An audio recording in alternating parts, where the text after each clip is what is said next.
시청자 여러분 안녕하십니까? 김영석입니다. 오늘 김영석의 코인 무엇이든 물어보세요에서는 펜버스의 황동우 대표님 그리고 제우스캐피탈의 권석준 대표님 모시고 VC란 무엇인가 벤처캐피털에 대해서 한번 이야기 나눠보도록 하겠습니다. 안녕하세요. 네, 안녕하십니까. 이렇게 자주 뵙기는 하지만 뵐 때마다 반가운 것 같습니다. 예. 그 다양한 어플리케이션이나 스타트업 뉴스 그리고 디지털 자산 시장 등에서는 이 호재 소식으로 VC라는 용어가 굉장히 좀 많이 사용이 되고 있는 모습입니다. 이 벤처 캐피털이라고 불리는 그 기관을 VC라고 하는데 정확히 이 VC의 의미가 어떤 건지 그리고 디지털 자산 시장에서 VC가 하는 역할 그리고 그 특징들에 대해서 많은 시청자분들이 궁금해하시는 것 같습니다. 오늘은 이 VC에 대해서 구체적인 이야기를 한번 나눠줄 수 있도록 해보겠습니다. 황동우 대표님, 예, 네, 그 벤처 캐피털 혹은 간단히 이야기해서 VC라고 하는 용어들이 굉장히 좀 많이 나오고 있지 않습니까? 맞습니다. 특히 요즘 더 그런 것 같습니다. 예, 이것도 이제 기관의 한 종류다라고 이야기가 많이 나오고 있는데 정확히 이 VC라는 게 어떤 건가요? 네, 이 VC는 사실 영문 이제 벤처 캐피털을 줄여서 이제 VC라고 이제 표현을 하는데 특히 요즘 들어서 스타트업, 특히 디지털 자산, 블록체인 프로젝트들에서 더 많이 사용되는 것 같습니다. 우선 좀 약간 정의를 보자면 벤처는 영어 단어 말 그대로 뭐 도전, 뭐 위험 이런 이제 벤처라는 의미가 있고 캐피털은 말 그대로 자본입니다. 그럼 이 벤처와 캐피털이 모인 게 VC인데 직역을 하면은 뭔가 위험성이 있는 하지만 좀 도전을 하는 자본을 말하는데 사업에 다양한 투자들이 있지만 특히 VC는 스타트업 특히 이제 사업의 초기 자금을 대는 이제 자금이다 보니 실패할 확률도 많고 예. 그만큼 위험도가 굉장히 좀 높은 자금입니다.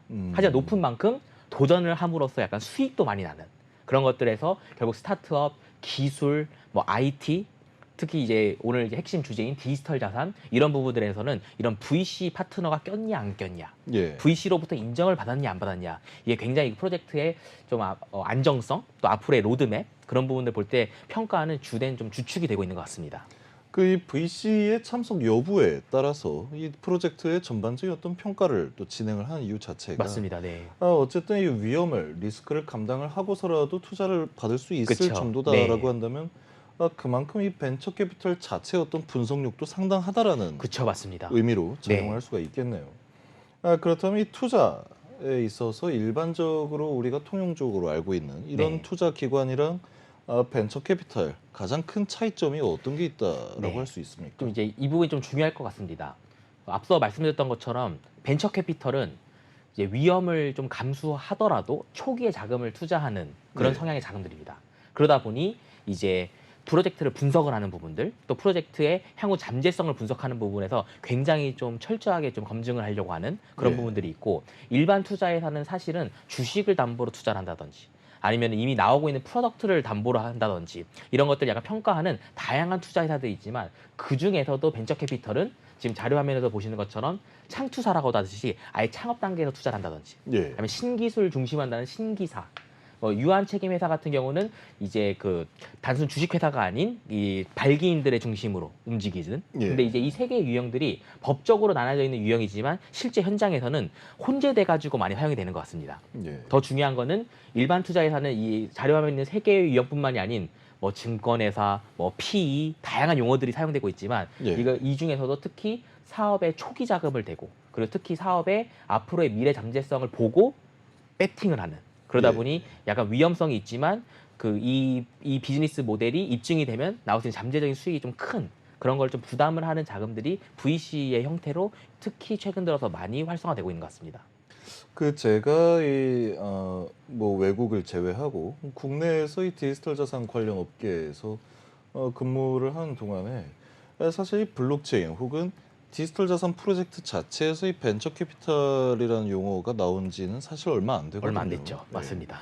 근데 그런 만큼 요즘 특히 거래소에 상장하는 문제라든지 이런 부분에 있어서도 약간 이 벤처 캐피털이 포함이 되어 있냐, 되어 있지 않느냐라는 네. 것도 굉장히 좀 중요한 평가 요소로도 많이 요소로 사용되고 있죠. 또 포함되고 있는 것 같은데, 그럼 이 전반적인 이 시장에서 이 디지털 자산 시장 전체에서 이 벤처 캐피털의 어떤 뭐 위치나 위상 네. 이런 게 어느 정도인가요?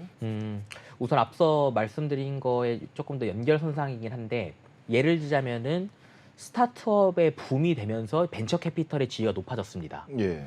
가장 대표적인 사례가 사실 뭐 배달의 민족 같은 경우는 초기 자금 뭐 3억 원을 투자했는데 그게 한 10년 후에 3천억 이상으로 평가액이 됐다. 뭐 이런 얘기들이 VC에서는 약간 전설적인 업계 뉴스들인데 이런 스타트업의 프레임 안에 사실은 최근에는 디지털 자산의 메가 붐에 있습니다. 예.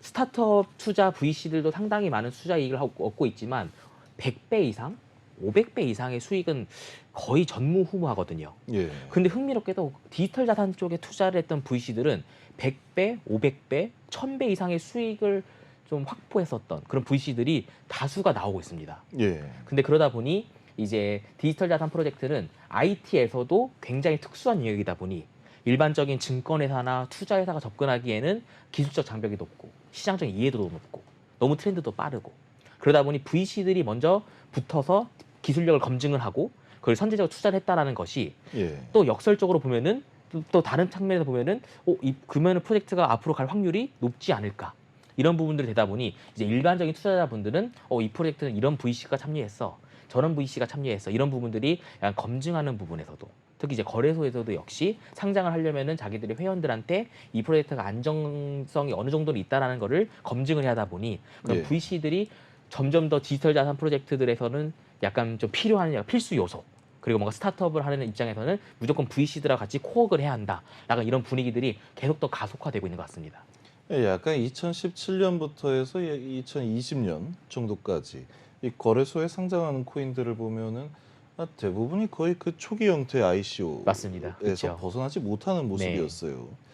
그렇기 때문에 거래소 차원에서도 이 거래소에 코인을 상장하는 게 과연 타당한가? 당연하죠. 예, 그런 네. 타당성 검사에 있어서 어느 정도는 좀 이 벤처 캐피털의 자금력뿐만이 네. 아니라 그 자금력을 바탕으로 하는 이 맞습니다. 분석력에 좀 의존하는 게 아닌가? 그렇죠. 왜냐하면 예. 벤처 캐피털, 그러니까 거래소가 할 수 있는 검증 과정을 벤처 캐피털이 이미 했을 거라는 어느 정도는 이런 부분들 사실 있고 또 투자 기관에서의 투자 심의를 했다라는 걸 통해서 어느 정도는 대외적인 안정성을 확보하지 않았었을까라는 예. 그런 약간 시금석적인 역할을 했었던 것 같습니다. 예. 그러면 이 VC, 벤처 캐피털이라는 용어 자체가 이 전문 투자 기관으로서의 역할을 한다라는 이런 의미가 있는 것 같은데 사실은 어쨌든 그래도 기관은 기관이지 않습니까? 맞습니다. 네. 사실 또 요즘 이 내가 VC다, 우리 회사는 VC다라고 네. 하면서 홍보하는 회사들이 굉장히 굉장히 또 많습니다. 많다는 네. 말이에요. 그러면 이게 어쨌든지 간에 기관, 하나의 네. 기관으로 작용을 하는 곳인데 이렇게 아무렇게나 편하게 그 본인 스스로를 기관이라고 좀 지칭을 해도 되는 문제인가요? 이게 좀 어려운 얘기인 것 같습니다. 예.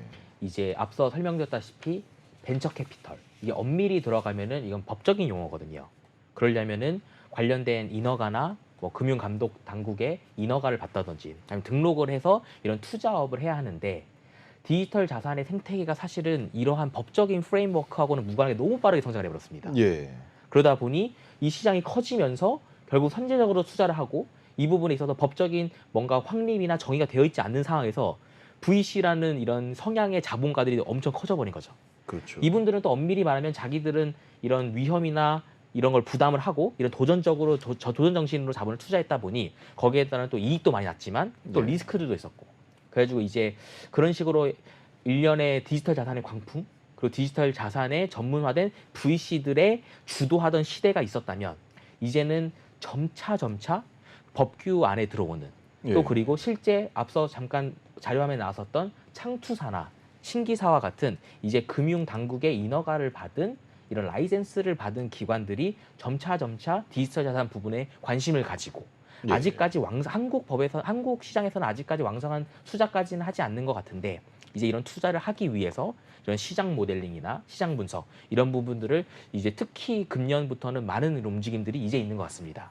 그래서 이제 앞서 말씀 주셨던 질문에 약간 이제 이런 시청자분들도 궁금해하실 것 같아가지고 말씀을 좀 드리면 VC라는 용어가 과거보다는 이제 좀 조심스럽게 접근을 이제 좀 해야 하는 부분이 있고 이제 점차 이제는 금융당국의 인허가가 되어 있는 부분들, 라이센스가 되어 있는 기관인지 그리고 이 기관하고는 이 프로젝트 재단하고는 어떤 식으로 코업을 하고 있는지 이런 부분들에 좀 면밀한 분석이 아직은 수반되어야 하지 않을까 생각하고 있습니다. 그러면은 이 대표님께서 보시기에 앞으로 나오는 이 VC 같은 경우에도 이 금융정보분석원의 어느 정도 라이센스나 허가 그리고 이 가상자산 사업자인가를 받아야 한다라고 생각을 하시나요? 우선은 현재 그러니까 이건 제 개인적 생각입니다만 예. 현재 가상자산 사업자의 규제가 너무 타이트한 부분이 좀 있습니다. 예, 이제 결론은 이제 법적인 프레임워크가 나오기 전에는 민간 차원에서 많은 제도들이 나올 것 같고 예, 특히 이제 제가 알기로는 이 MBN에서도 그런 디지털 자산 양성 과정 이런 전문가 프로그램들 이런 것들도 이제 하고 있는 걸로 알고 있는데 이런 식으로 뭔가 민간 차원에서 뭔가 좀 선두적인 움직임이 나오고 그러면 이런 거와 더 발맞춰가지고 법적인 테두리도 같이 들어오고 예. 이런 식으로 이런 VC 문화가 좀 선순환적으로 조성되지 않을까.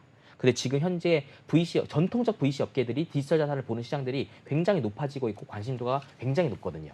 그렇기 때문에 이 흐름은 제가 생각하기보다는 훨씬 더 가속화되고 더 빠르게 안착되지 않을까 생각하고 예. 있습니다. 그리고 다음으로는 이 VC의 어떤 개념적인 문제를 넘어서 실무적인 부분에 대해서도 어느 정도 좀 많이 질문이 들어온 것 같습니다. 이 벤처 캐피탈들이 이제는 단순한 이 투자 배당으로서의 어떤 역할뿐만 아니라 사업을 직접적으로 인큐베이션하는 그런 역할도 한다라고 하는데 지금 이 업계의 동향은 어떤가요? 네, 업계 동향 역시요. 굉장히 활성화가 되고 있습니다. 예. 이게 벤처 캐피탈, 그러니까 투자만 해주는 형태가 아니라 직접적으로 법인을 설립하거나 사업을 운영하는 형태로까지 확장을 하려고 하는 움직임이 곳곳에서 많이 나타나고 있습니다. 특히 이제 벤처 캐피탈이라고 하면 기업에서 투자한다는 그 CVC라는 형태도 있지 않습니까? 예.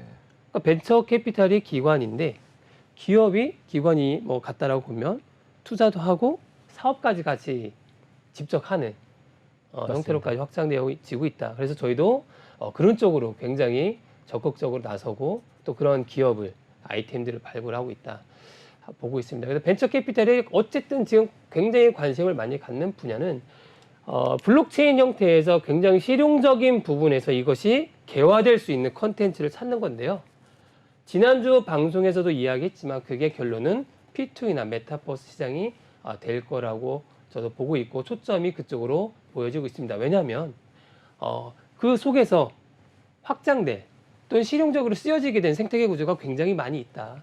또는 그거를 가장 잘 이용할 세대들이 젊은 세대들이고 어린 세대들 그들이 포진되어 있기 때문에 그쪽 메타버스 P2E 시장에서 반드시 큰 개발을 하리라 봅니다. 그래서 그 컨텐츠를 저희가 직접 발굴하고 개입해서 일을 또 진행하려고 합니다. 그러면 이 위원님께서도 개인적으로 최근에 진행 중이신 프로젝트가 있다라고 들었는데 그 프로젝트에 대해서 좀 잠깐 소개를 해줄 수 있을까요? 네, 맞습니다. 저희 또 마찬가지로 법인을 직접 어떤 프로젝트를 진행하는 개발자들과 함께 예. 메타버스 세계관이나 그런 P2E라고 하는 게임이 개발하는 개발자들과 함께 직접 법인을 만들고 직접적으로 투자에 참여하면서 시장을 좀 선도적으로 끌고 가기 위해서 많은 노력을 하고 있습니다. 보시는 것처럼 지금 메타 플래닛이라고 예. 법인을 설립을 했습니다. 메타 플래닛은 행성이란 얘기죠. 플래닛, 행성이란 네. 뜻이고. 지금 저희 그 실제로 진행을 하고 계시는 네, 프로젝트라는 맞습니다. 거죠. 저희가 직접 투자도 하고 예. 개발자들과 함께 그 메타버스 시장에서 수많은 어떤 실용적인 게임이나 컨텐츠들을 발굴 육성해서 예. 쉽게 얘기해서 P2E 또는 메타버스라는 큰 플랫폼을 만들고 저희가 익숙해 알고 있는 카카오나 네이버의 어떤 플랫폼, 어떤 스테이션 역할을 해줄 수 있는 법인으로 성장하기 위해서 직접적인 개발사들과 함께 준비하고 있는 프로젝트가 바로 메타 플래닛입니다. 그러면 이 프로젝트 지금 보여주신 이 메타 플래닛과 같은 어떤 이 개별적인 프로젝트들이 있지 않습니까? 네. 이 프로젝트와 벤처 캐피털 기관과의 상호 호흡이 굉장히 좀 중요할 것으로 보이는데 이 부분에 대해서 위원님께서 어떻게 생각을 하십니까? 맞습니다. 뭐든지 사업을 진행하려고 하면 우리가 이제 쉽게 얘기해서 벤처 캐피탈은 남의 돈 가지고 투자하는 거 아닙니까? 예. 사업을 하고 싶은데 초기 자본이 없습니다. 누가 이걸 인정해주지 않는 이상 성공하기가 어렵죠. 만들기가. 그럼 벤처 캐피탈이 그 사업을 관심이 많지 않습니까? 이게 어떻게 보면 엔젤 투자와 같은 또 느낌도 많이 나죠. 예. 엔젤 투자 같은 경우는 내가 정말 관심 있는 분야 또는 종목과 사업에 자기가 직접적으로 투자하는 거 아닙니까? 그래서 그 기업을 살려주는. 예. 그럼 이제 예를 들어 이제 벤처 캐피탈의 성격이 벤처 캐피탈을 운영하고 있는 그 투자 심사위원들이나 투자자들이 성격이 이쪽이 굉장히 맞다라고 보면 그 해당 컨텐츠에 직접적으로 아예 주주로서 또는 개입을 해서 개발을 같이 해나가는 거죠. 특히 제가 네. 이제 권 대표님이 아까 메타 플랜에서 한번 말씀해 주셔가지고 좀 네. 흥미로웠었던 게 이제 최근 들어서 이제 VC 이제 관점에서 예전 같은 경우는 단순 투자만 하고 예. 뭐 수익성이나 이런 것만 따졌다면은 저라고도 같이 이제 사실 이 방송 오면서도 이 앱은 좀 어떤 거 같니? 예. 저 앱은 어떤 거 같니? 접근성이 떨어진다, 뭐 접근성이 높다.